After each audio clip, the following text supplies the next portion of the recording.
I was so excited to get my shipment from Last Bottle Wines in the mail the other day, full of incredible red wines, all from Napa Valley. I love wine tasting, so having this to my door couldn't be happier. Also, couldn't be more excited that today's episode is brought to you by Last Bottle Wines. If you don't know already, they're a Napa-based online wine shop with a twist. They offer just one handpicked wine per day until it sells out, and they're always at incredible prices. We're talking 30 to 70% off retail. And the best part is that there's no subscriptions, no fees, and no minimum purchase. And I could not be more excited to bring this offer right now because they're having a marathon sale, which is coming up March 28th and 29th. Even better, we're offering Dateable listeners 10% off your first order with code DATEABLE. So if you are a wine lover like me, this is a great time to join. And did I mention that shipping is 100% free? So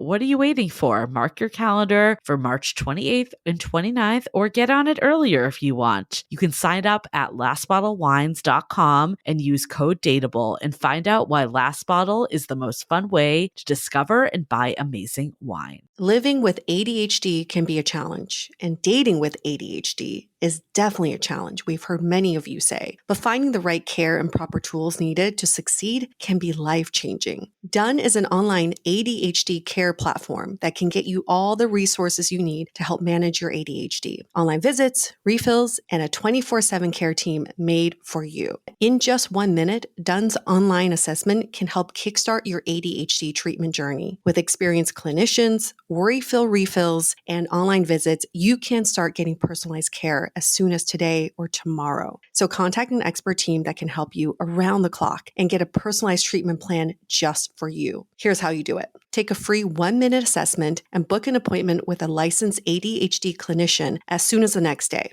Get continuous care, one-click refills, insurance coverage, and 24/7 care team support with Done for just $79 a month, and pharmacy copays as low as $0. Visit get.donefirst.com/podcast to learn more. That's get.donefirst.com/podcast to learn more. Done. Turn ADHD into your strength. The Dateable podcast is hosted by me. I'm Yue, a former dating coach in New York turned active dater in San Francisco. On each episode, you'll hear commentary by my producer, Julie Kraftchick, and other surprise co-hosts. This episode of Dateable is brought to you by 500 Brunches. 500 Brunches connects like-minded people with similar interests to meet in real life over brunch.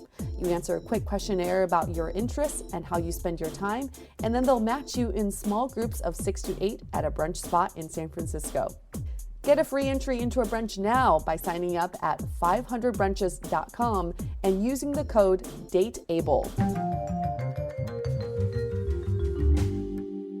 Hey everyone, welcome to another episode of Dateable, a show that opens up a candid conversation about modern dating. Before I tell you who our guest is, let me just read you something right here.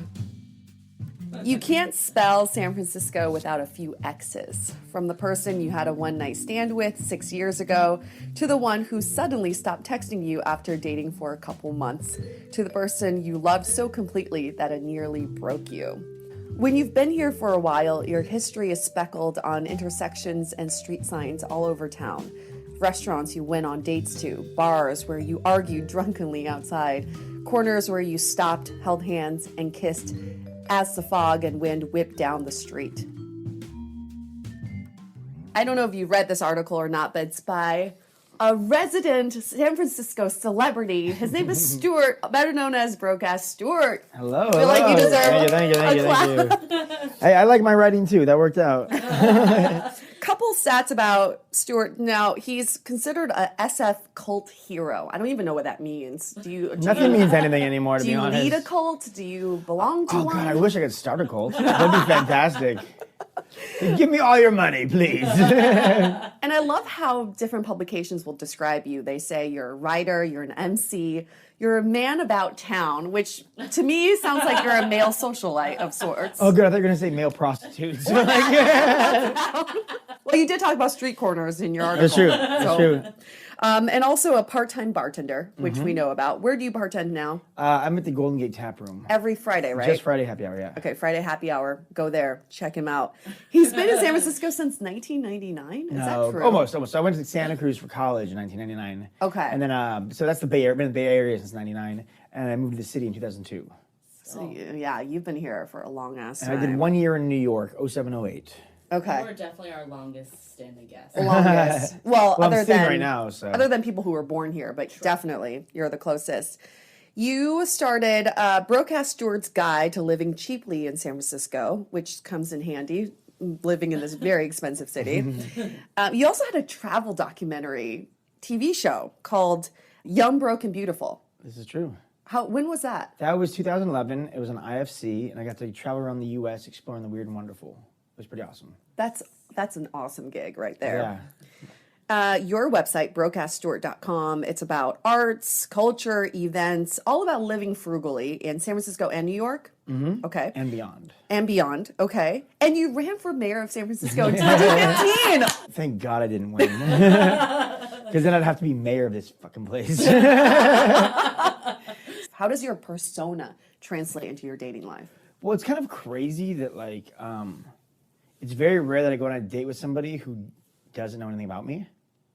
You know, it's like one thing to Google your date. It's another thing when your date has a Wikipedia page. Yeah. You know, like, so it's like, you know, it's a weird thing because, like, it's like, oh, hi.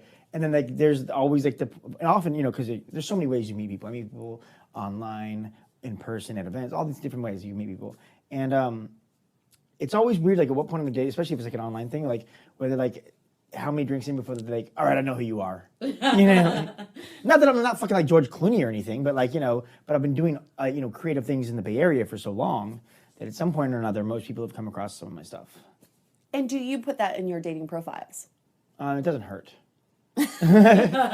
So you do reveal who you are in your dating profile? It depends. I mean, it's hard to because like for work, the way it's all like, you know, for like Tinder and Bumble and stuff, it's all like tied to like your Facebook profile. And so like Facebook says I work at brokeassstuart.com. You know, so it's like hard to like, and you can't like edit that on the fucking dating profiles. Right. So, but I mean, like, you know, I basically just like took like my Twitter bio basically and put it as my. I don't know how much is it, you know, you can't say everything, you can't say not enough. So it's mine, you know, it's just basically like breaks it down. I'm like, I'm a travel writer, a poet, ran for mayor, yada, yada, yada, yada. Yeah. You know, just. Man about town. Yeah, male prostitute. Yeah. I put out. Just go with that one. Have you ever gone on a date with someone who didn't know who you were? Yeah, definitely. Well, it's weird because like I go through periods of being like, I started doing Broke-Ass Stuart when I was 23, I think, or 24. I'm 36 now. So that's a whole other thing. But you know, I spent actually most of my 20s, and I was only single for a year and a half in my 20s. I had 2 long-term relationships. So like during that whole period, I was like, you know, not dating anybody except for like monogamously dating, you know, a couple people. Since then, being like becoming, I came out of a 5.5-year relationship in like 2012 or 2011. But by that point, I got single, and I had already had a television show and had 3 books out and shit like that. So then it became like, so since then, not really. Maybe, I don't know. Maybe. What's your status now? Single. Okay. I broke up with my most recent ex-girlfriend. We broke up last April. So Now here we are. Now you're ready. Hello, ladies. Hello. Does the persona of Broke-Ass Stuart translate to dating? That's a funny, interesting question because there's a line between Broke-Ass Stuart and Stuart Shuffman. I just don't know exactly where it is. You know, like Jay-Z and Sean Carter are 2 different things, but where's the line? You know, I don't know. And like with me, it's like people have preconceptions of who I am through my writing and through my work. You know, they know that I'm an activist and that I give a shit, but I also say things that are not always popular, and like I'm not afraid to put my fucking mouth, get me in trouble, kind of shit. But so you know, so I was talking to somebody recently who I went out with, and they're like, "Yeah, you're a lot sweeter in person than I thought you were gonna be." Because really, see that. I'm a sweetheart. I am. I'm. Because everything that I do, even when it's combative, it's from a place of love. It's because I give a shit about people and I care about where everybody rising up instead of just Right. fuck the rich, kind of shit. So, yeah, I don't know. I'm pretty nice. And I don't know, but I don't know. So I'm so deep in the shit that I don't know, I don't even know what it seems like from the outside, because it's my fucking life. And it's who you are. But Yeah. people can interpret you however they want because you're a public figure. Oh, people hate me. Some people fucking hate me. Really? They've Did never they met tell me. you? They've never met me, yeah. How do they hate you? What do they say? Oh, they just say mean things about me on the internet. And you look it's at those fine. comments? I try not to. Okay, you shouldn't. I mean, the problem is, you do your best not to. I once made the mistake. I've got really thick skin. I've been people have been saying mean things about me on the internet for a long time now. So, but I mean, not long ago, I made the mistake of, I don't know why I was this stupid, looking up Broke-Ass Stuart on Reddit. Don't ever do that. Don't ever do that right now. With any notoriety, once your podcast is being listened to by millions, which it already is, I'm sure. Right now, yeah. Don't Because ever of you. look up about your podcast on Reddit. People get really mean on Reddit. Oh, they're evil. Really mean on Reddit. Really? Yeah. They're horrific. And I've got really thick skin. And I was just like, God damn, that was good. You son of a bitch. That was good. And I get it too. I put things out there, not necessarily to intentionally, I'm not trolling individuals, but I'll definitely put out something that I know is controversial, that I know people are going to talk about, because I want them to engage with it. And I want them to get stirred up and to feel fucking something. Yeah. And so because of that, I get it. But it's important not to criticism is one thing. It's like, hey, I ain't perfect, I know I've got my flaws, but it's another thing when people just as a Jew, for example, as a Jewish person, I get trolled by fucking anti-Semites and Nazis and shit. I fucking love that. Bring it on. I'm fucking quick. I'm for a living, I'm quicker than they are, Yeah. And most of the time I ignore it, but every once in a while when I engage, I just destroy. I'm funny for a fucking living. So they send me fucking what was it? Recently somebody sent me some kind of a Jew in the fucking oven joke. And I was like, my response was you've had 75 years to think of something better. Come on. You can't do something better? You have 75 years to think of a better diss than this? So, yeah. Bring it back to dating. Are you on JDate? I'm on JSwipe, yes. How do you like it? I don't match a lot on JSwipe. Why is that? Maybe I'm not a typical nice Jewish boy. I don't know. that's You know what? I'm on interesting. JSwipe too, and I think that it's just there's not that many Jews in SF. Yeah, that's true. In LA, it's just Exactly. it's never ending. No, seriously, New when I York. went to LA, it was just constant matches, and here it's kind of a dead zone. So- Right. And not to generalize, but I mean I don't know if I'm necessarily what a lot of Jewish girls are looking for. At least not the traditional I'm not a doctor or a lawyer or an accountant or anything like that. I'm a fucking weird fucking writer. You're or better than You do any throw of that. bar mitzvah I threw parties. my own There bar you mitzvah. go. I do too. So Fantastic. I'm not a Jew. Yeah, I threw my own bar mitzvah party last year. It was 2 years ago, celebrating 13 years in San Francisco. Nice. That's Nice. awesome. So I have a question for you, since you've obviously lived here a long time. Have you felt like the culture of people have changed over the years, and how has that impacted dating? It's definitely changed a lot over the years, but it's changed ever since about 2011 or so, with the Twitter tax breaks and the influx of all. I mean, not to get too heavy onto this, but Ed Lee would brag about all the jobs that he brought to San Francisco, but the problem is he didn't bring them for San Franciscans. They imported people for those jobs. So the people who lost their jobs in 2008, 2009, they didn't get new jobs. They just got pushed out of the city. So when you have people that have been here for a long time that get pushed out because they don't get the jobs that are coming here, and people that are being imported for the jobs, it changes the entire culture of the place.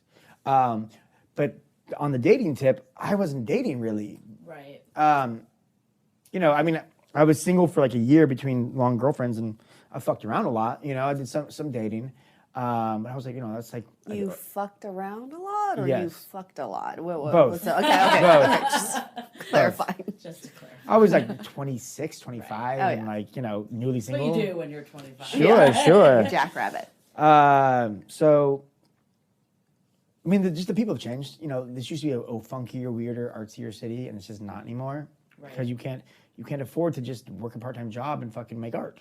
No. You have to work eight fucking hustles or have a soul-sucking job. Those are your fucking options. So describe the dating scene in San Francisco in 3 words. Fuck, marry, kill. And please explain each. I just had to think of 3 words. Wait, that's the game though, right? Fuck, marry, kill? Yeah. Actually, that's perfect, actually. It's kind of fun. I think I fucking nailed it. You're welcome. But what? Explain. You know, like I think it's dating anywhere, and I don't know. I've never really dated outside of this city that much, but you know, you come across people, you're like, well, this person's an awful person, and I never want to see them again. You come across some people like, oh well, I think we'd be really good naked together, but I don't think that there's much future beyond that. You look great naked. Oh, I mean, just look at us. Look, wow, ooh, you know. And then there's also like, hey, this person's really amazing, and they want nothing to do with me, so maybe I want them more. You know, like.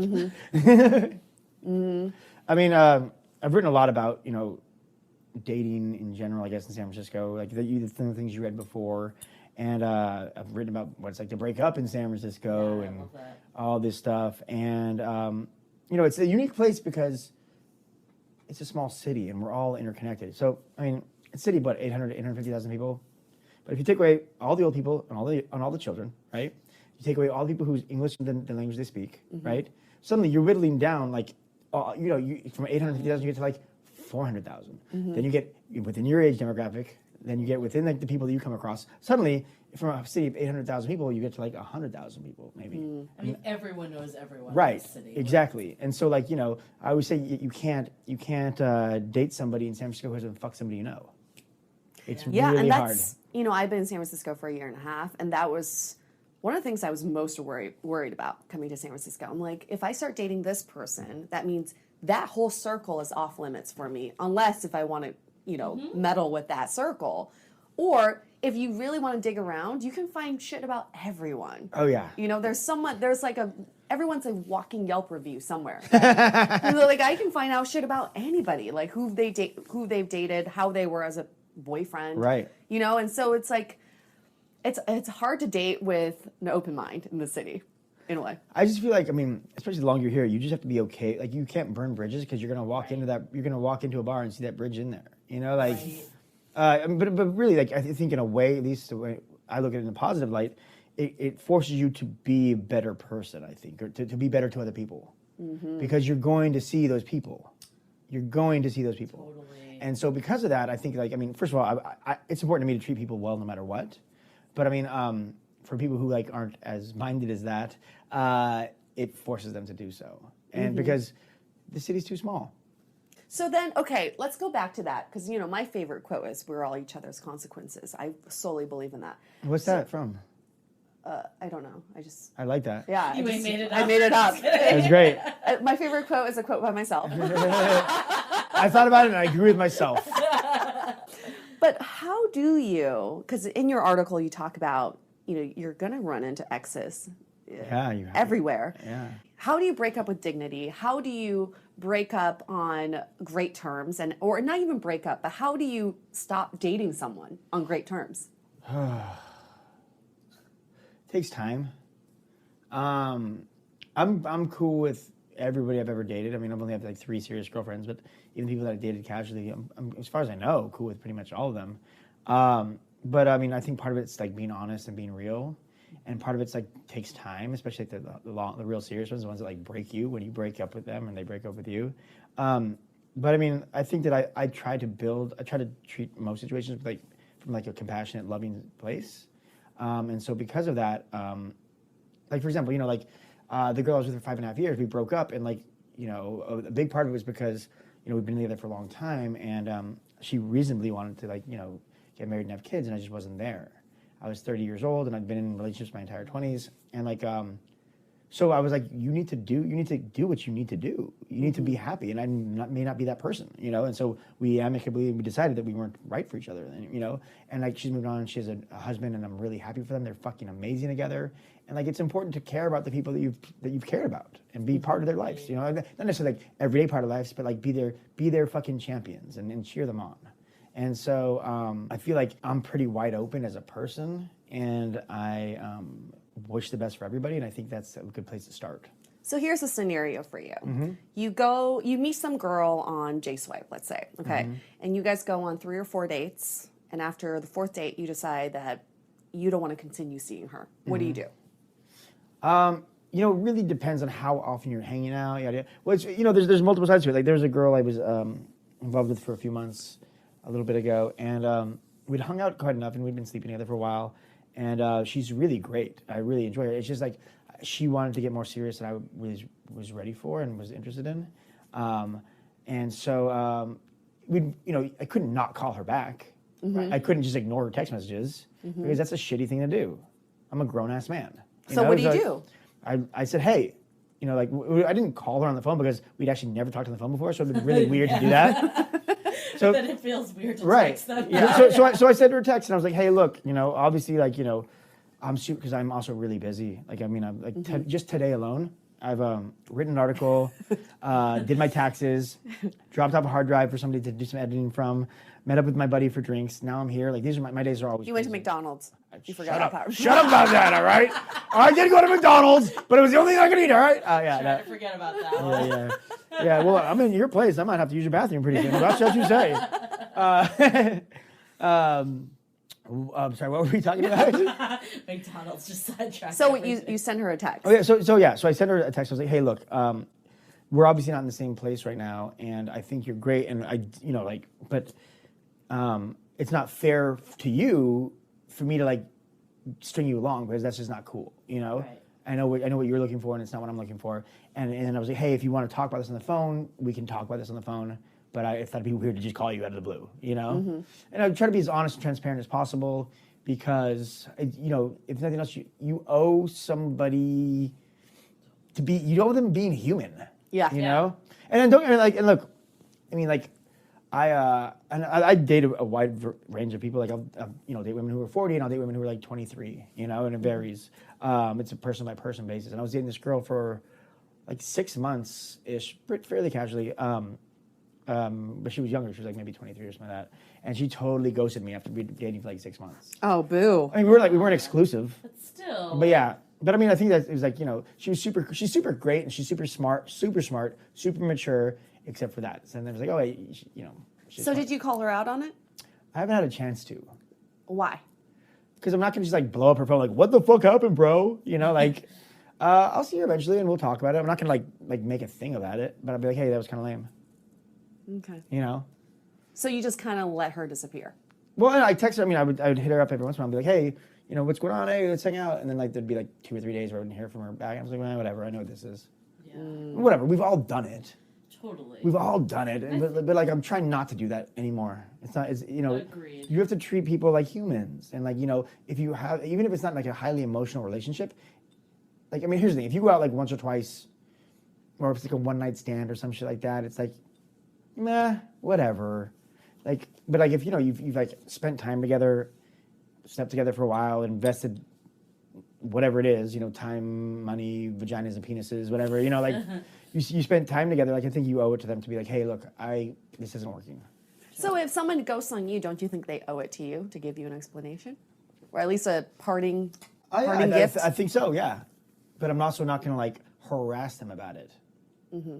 They might just listen to a podcast and find out. What's her name? You're totally going to get called. Yeah. So Julie and I were brainstorming some of the things we want to do with this podcast, and one of the Put someone on blast. yes, one of the sections I want to call Ghosting, I want to call it "What the fuck happened?" Yeah. and get someone on to talk about someone who ghosted them, and then we call that person out, and we give them a chance to come on the show to tell us their side of the story. Or to connect with. I think Or that's to great. connect, yeah. I think that's great. They have to pop out of the closet. I'm here, motherfucker. I'm here. Say what you want now, huh? So speaking of that girl, No, real talk though. She's really great. I think she's just young and whatever. It happens. Yeah. We'll talk about it eventually. but unfortunately, that's what happens all the time. I think there's more ghosting stories and there are successful dating stories now. People are just they're not holding each other accountable and they're not being accountable as human beings. Well, it's easier.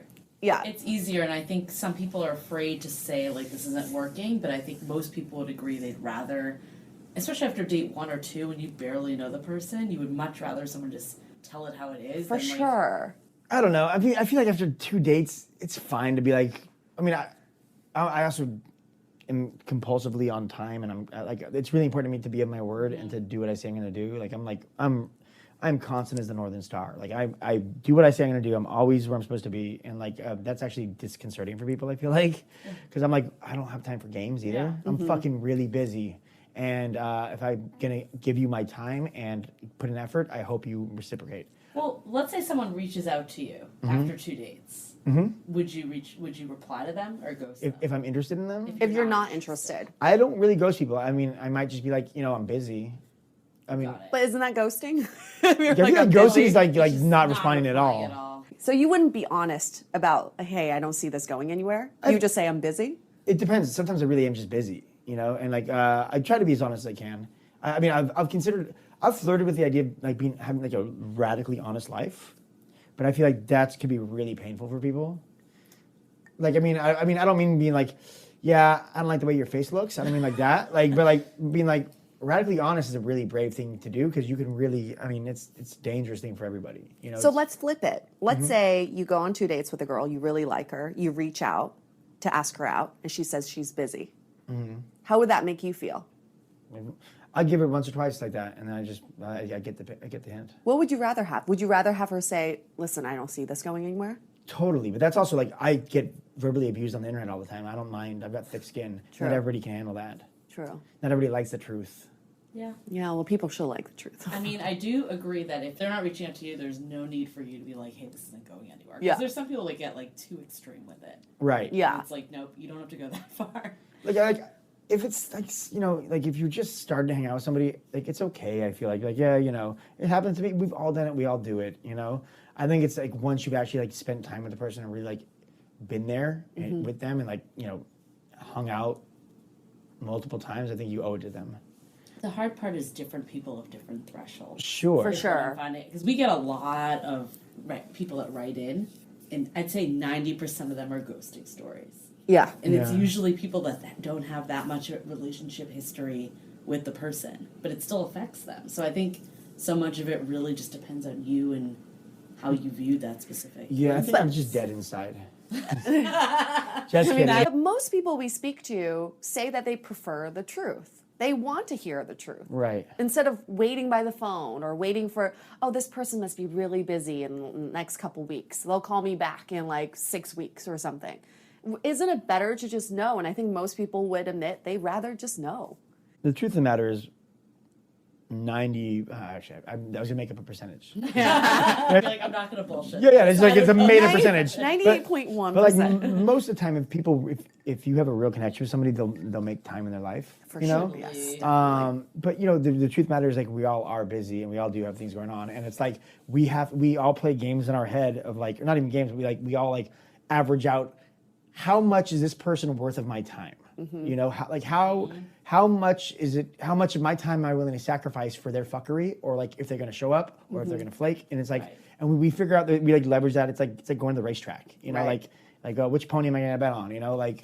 And unless you have like that real solid fucking deep connection where you just fucking know like lightning strikes, it's just a bunch of fucking gambles. You either have a connection or you don't. Right. And if you don't, then you should like understand that that's just, it's not happening. Like, why force something that's not there? Right. So we have, so on our website, on Dateable, we have so many emails about ghosting, why, this person ghosted. But then on my own personal dating coaching website, I coach men on how to date. You should be a millionaire at this point in this fucking city. Look, I own this building. You own the whole building? I own this whole building. Damn. I own San Francisco. I get You're so the many. mayor of I am the mayor. You're the woman I beat you in the 2019 elections. You need a mustache. But the emails I get, or the emails and the letters I get, are mostly about guys who are like, oh, she said she was too busy. She hasn't texted me back. Should I contact her again? Should I reach out again? Should I Snapchat her again? So it's it's the other side of it.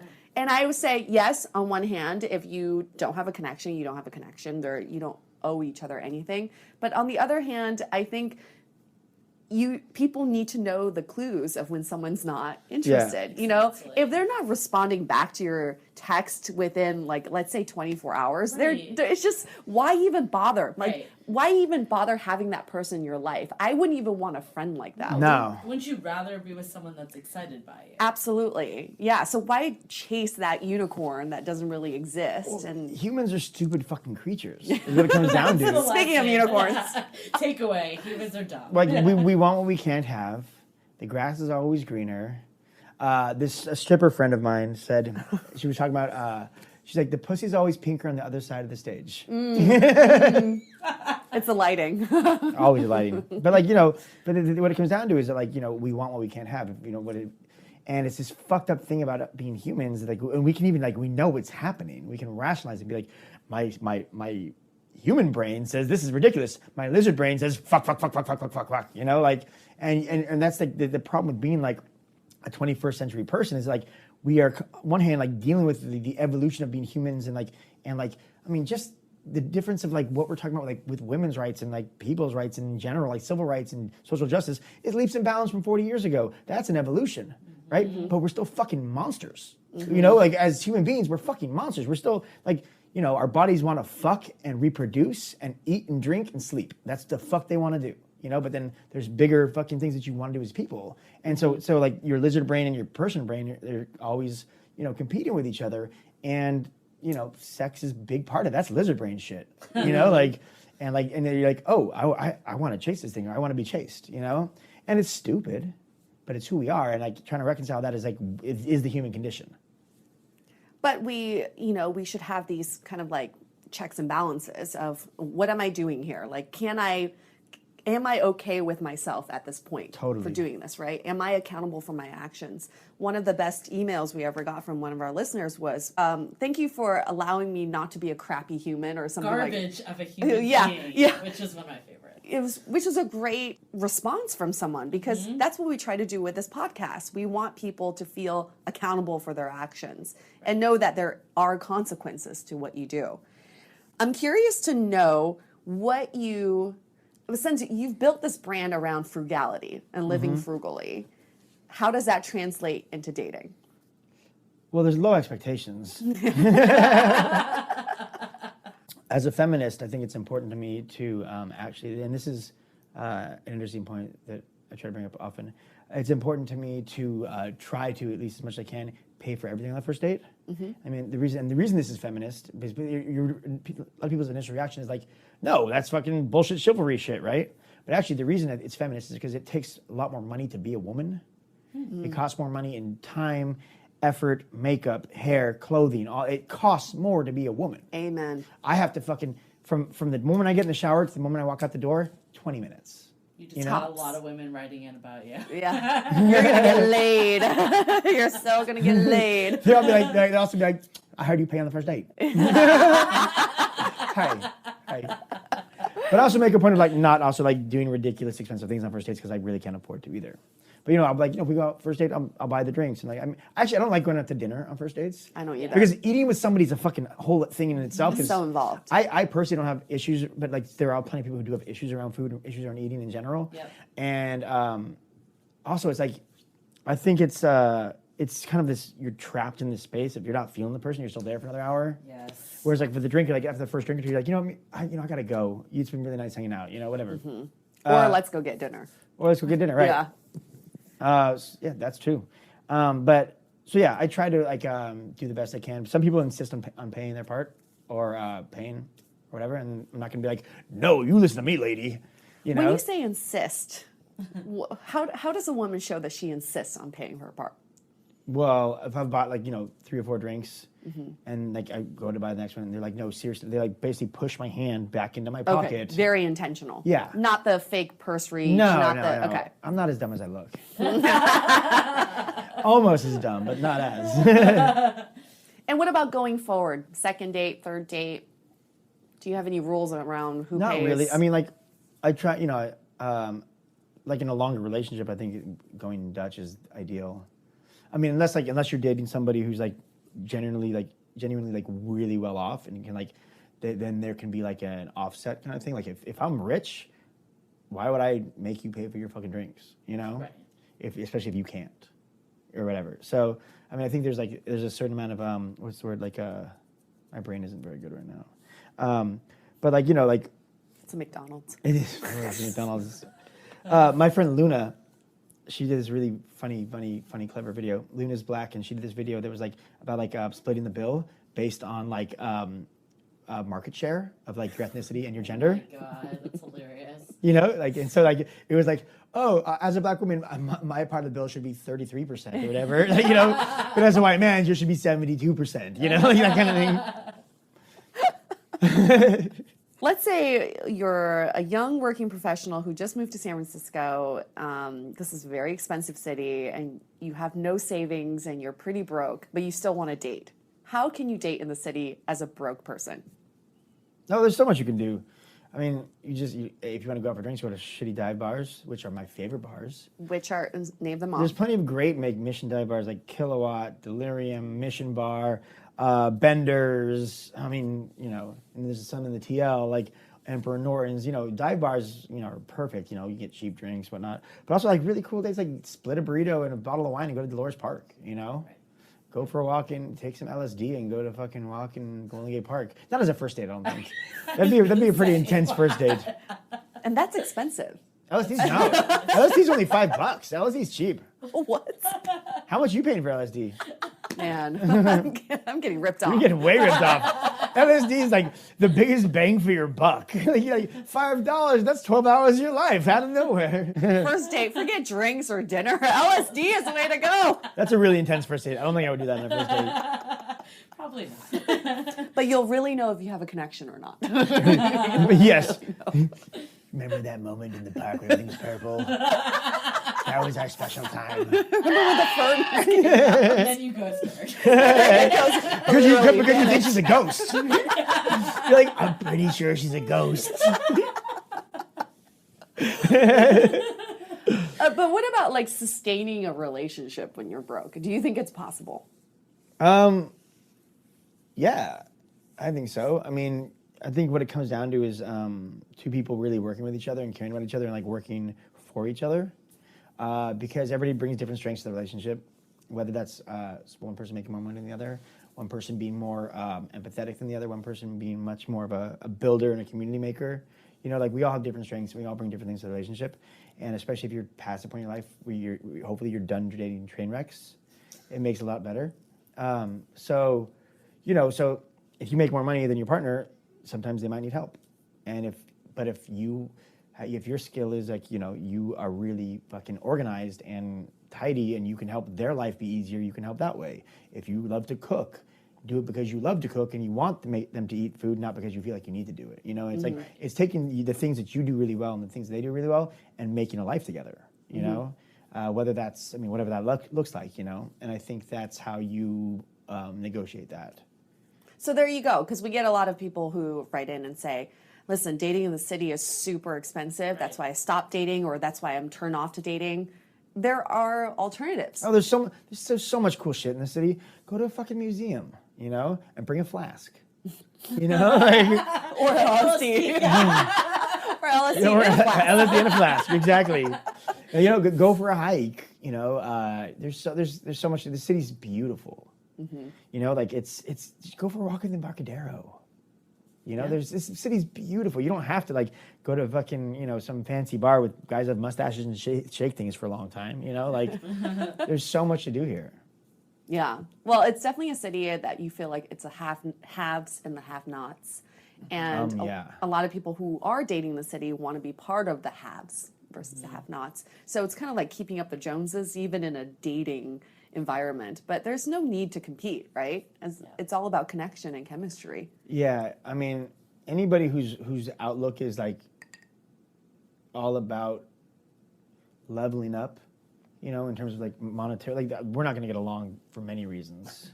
First of all, I don't know why you're dating me. That makes me question a lot of your fucking processes. But like I don't really value.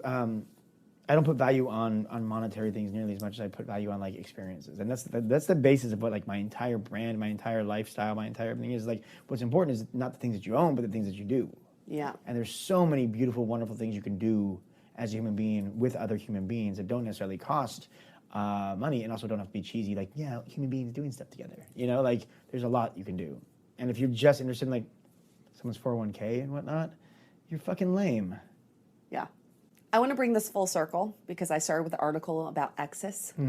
What's your theory about exes, your relationship with them? I've got different relationships with all of my exes. My ex from my early 20s, we were together for like 3.5 years. We're like family members. I love her. Like, I saw her recently under shitty circumstances. We went to a memorial together. But I mean, like, you know, we pick up where we left off. We dated when we were really young. I met her on the 71 bus when I was 21, and she was 18. You know, and we were together for like 3.5 years after that day. So we're super cool. My girlfriend from my mid to late 20s. I don't see her as much as I'd like to, but I get it. You know, like we're all busy people and we have different things going on. And you know, and then my most recent girlfriend, we broke up like a year ago. She moved to Chicago. So.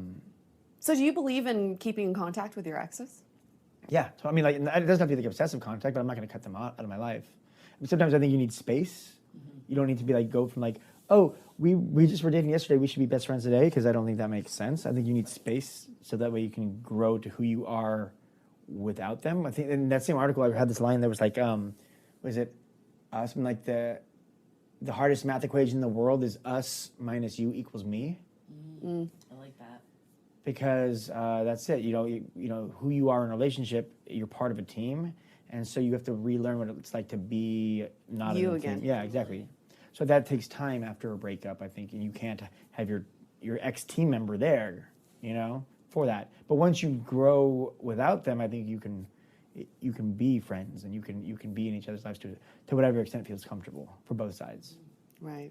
I've just never kept in touch with any of my exes. I just don't feel comfortable with that. But I guess it's, you know, everyone has their own comfort level with that. Some people I know are like best friends with their ex, like they're like involved in each other's lives, like hardcore. They like throw art shows for them and stuff like that. Yeah. You know? And other people, it's like it doesn't work like that, you know. And it depends on how the relationship ends. Like some people come out of really fucked up relationships. Right. Some relationships are abusive, whether they're physically, mentally, emotionally abusive. Some relationships are just unequal, you know. And so it depends on like how that person, like who you were to each other and how you made each other feel. Totally. Yeah. Because that transfers into afterwards as well. Yeah. And I think also, like, if you're over it or not. Like, if you've moved on and you've identified yourself and even potentially in a new relationship, I think that's very different than if you're, like, friends because you're, like, pining away for someone.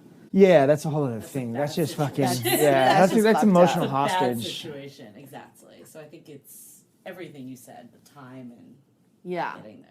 I think the major point and the major takeaway for me in all this conversation is whether they're your ex or just someone you dated once or went on one date with or even just met at a bar or whatever, get to a point where when you part ways, if you see them again, it's not awkward, right? Or you're not scared to see them. There's so many people in the city who are like, oh, I'm avoiding that bar because I go sit on this guy and I don't want to run into him. Get to a point where you treat each other with so much respect that even when things don't work out and you part ways, if you see them again, it doesn't feel awkward. Totally. Yeah, because you're going to see them again. Yep. You're going to. It's inevitable. Unless they move away. San Francisco. Unless they move away and you might still see them. And you might still see them. It's a small world.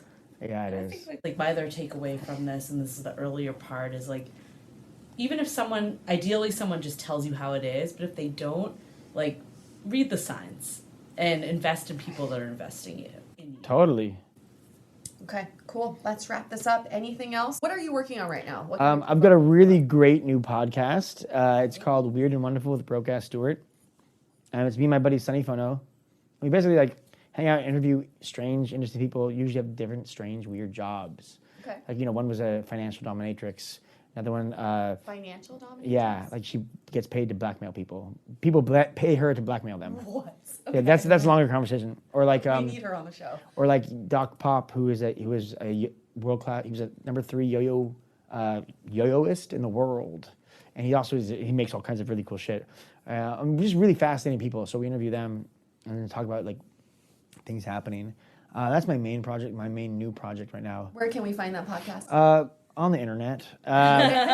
You can find it on like, you know... Reddit? Yeah. Don't go there.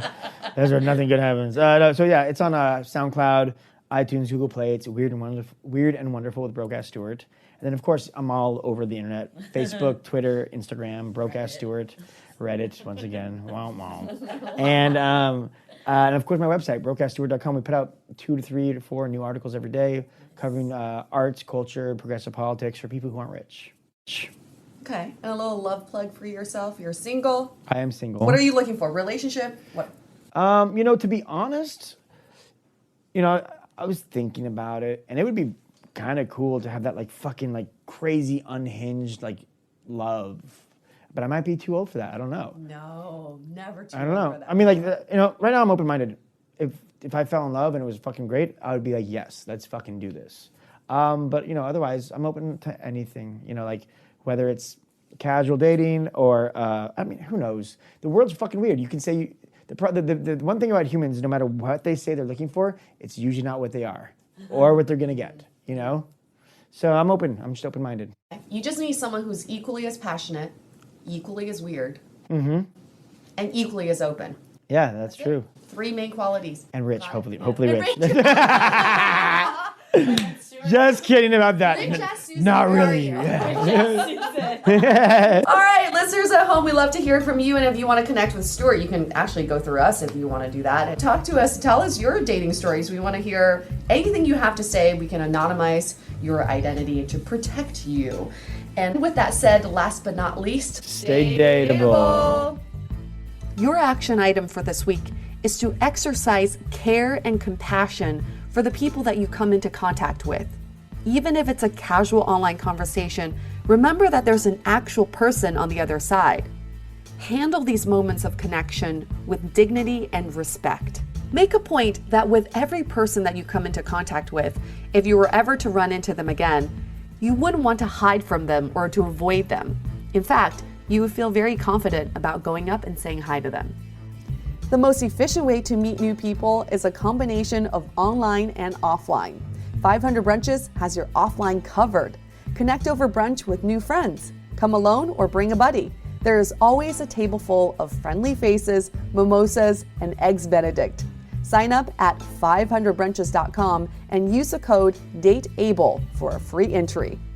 To connect with us, visit dateablepodcast.com. You can also find us on Facebook, Twitter, and Instagram, all under Dateable Podcast.